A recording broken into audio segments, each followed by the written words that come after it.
So in tip number 4, I want to ask the question and give you food for thought. Should the wide receivers block on run plays? Now traditionally, everybody would have their receivers block secondary players on run plays. And as a coach that called plays for over 30 years, I started out initially doing that also. But when I became a head coach of a high school that we typically didn't have the biggest people, and we had to utilize the short passing game to move the ball effectively against some of the opponents that were bigger and stronger, I started to realize that trying to make receivers block when they don't really want to became a futile attempt. Now I could have forced them to do it, and we could have worked on that extra hard to make sure they were good blockers. But it dawned on me that, number one, receivers don't want to block because they're receivers. So I thought, well, what if I didn't force them to block and I told them to run a pass route? And I gave them some logic as to how they could help make the offense better by, when we called a running play, running pass routes full speed. So what I did was I started to tell them, if I call a running play, then you're going to run a certain pass route. For example, you can see that down here at the bottom, okay? Well, what I found out was, number one, by not doing blocking drills, they had more times to run routes and more time to catch passes and become better at the skill with which their position title tells them that they do, which is being a receiver. So they became happier and were glad that they didn't have to block. But on the same token, I told them that they had to run the pass route full speed when we ran a running play. They couldn't loaf. And if they loafed, then that didn't serve the purpose of having them run the pass route. And the purpose of that was, number one, when they ran a pass route on a run play, I found that it really made my play action pass better. In other words, when the quarterback stuck the ball in the receiver's stomach, if they're blocking, the secondary gets a quicker read that that's going to be a run. So a run support came up quicker. But when we did pass routes on a run play with the receivers, it stalled the secondary's read out because they had to play pass first. Because by the definition of their position, the secondary are pass defenders first, run defenders second. The defensive line are run defenders first, and then they rush the passer, and the linebackers have to try to play both. So by running a pass route, we stalled the secondary from coming up and run support on a run play. We also made the linebackers hesitate longer when that ball was put in the running back's stomach because he wasn't sure if it was going to get pulled, or because his other vision part of that was he saw pass routes, but he also saw a run read from the quarterback. So now we could be able to determine what the defense was taught, the linebackers in specific, to play either pass first or run first. And so it hesitated the linebackers on going to either their run or pass responsibility. So our play action got a lot better with regard to that, okay? Then the other thing that it did is it allowed me to get pass coverage information on a run play. In other words, I could see how the secondary would play this pass route. So if I was going to run inside zone and I was going to block it this way, and I usually always try to run the inside zone to the 3 technique because of this natural bubble, and I had them run this pass route, which for me would be called our 0 pattern. I call my pass routes by numbers, and so on 0, the X would run a seam or an inside takeoff.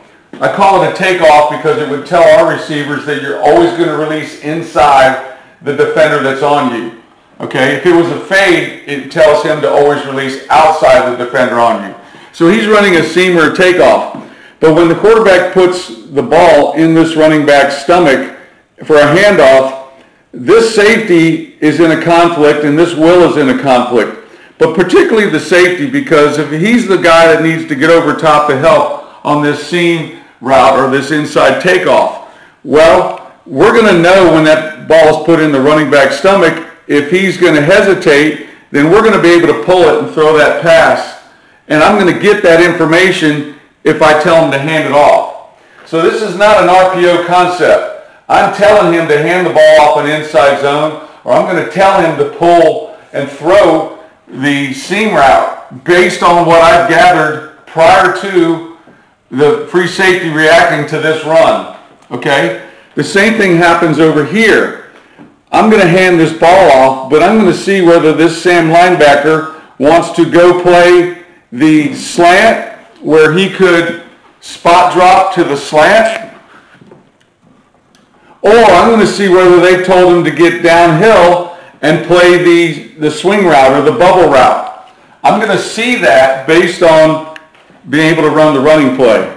And to see maybe if he puts the ball, he sees the quarterback put the ball in the running back's stomach, if he shuffles in toward his run support.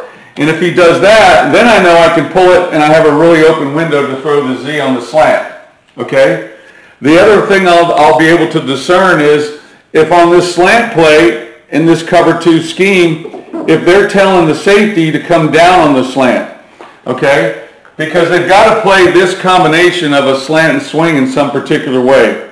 In other words, they could spot drop and let him play the slant and let him come down on the post, or he sees number 2 go short, he looks number 1 and he heads to the post and he plays the swing. Well, I'm going to see any of that rotation and any of how they want to play this 3-on-3 route combination before I call the play if I run the running play and have them run a pass route. So I just want to give you food for thought in terms of should a wide receiver's block on run plays. I used to do it, then I stopped doing it, and number 1, I didn't have to force the receivers to block when they don't want to block. Number 2, it gave them more route running time. They become really good at route running and catching because they had more time to do it and they were enthusiastic about doing it. And then 3, when you run a pass route on a run play, it made our play action so much better because it put the linebackers in the secondary in a conflict, because if you go block, then everybody on all 11 on the defense know it's a run play. And then it gave me pass coverage information on a run play, okay? So that I could discern how they wanted to play my route combo.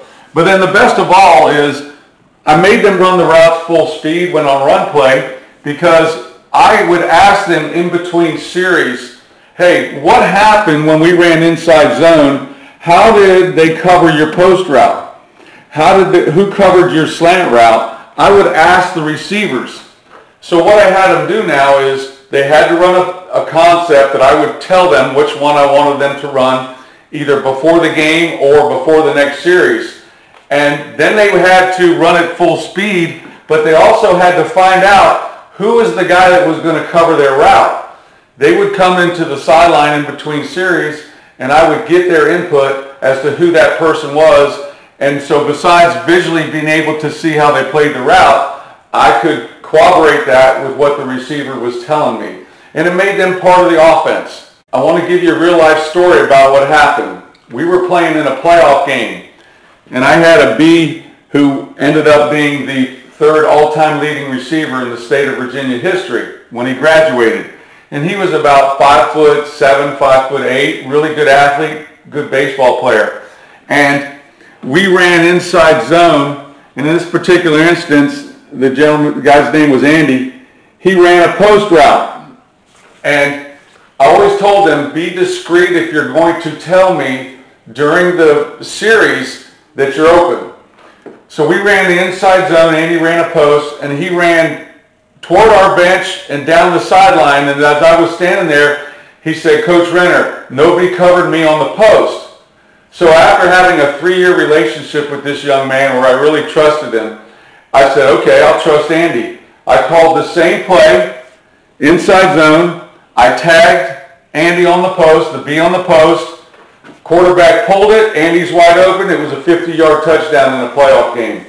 Everybody on the sidelines going, Coach Renner, great call, great call. And I said, it wasn't my call. That was Andy.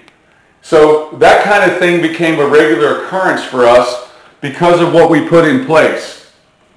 So my food for thought is, should your receivers block on run plays?